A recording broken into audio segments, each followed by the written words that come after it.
Alright, so picture this.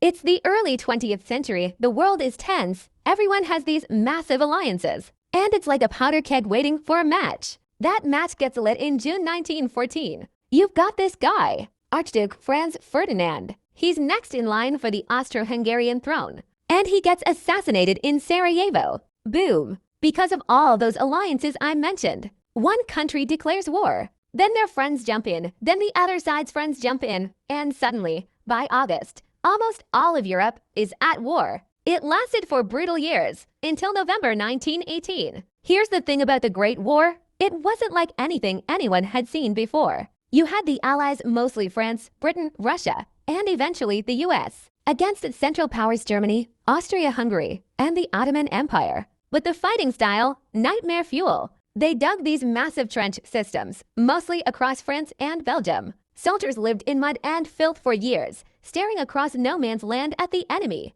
And the technology jumped forward terrifyingly fast.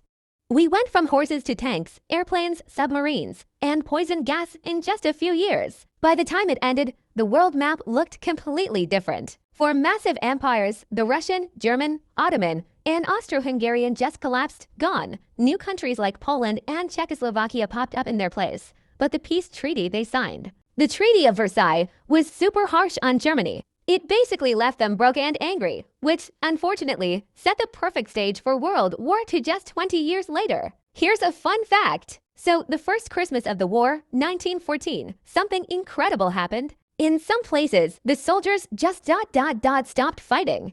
They climbed out of the trenches, shook hands with the enemy, exchanged cigarettes, and even played soccer. It never really happened again on that scale, but it showed that, underneath it all, they were just regular guys. It was a tragic, messy time, but it completely defined the modern world we live in today.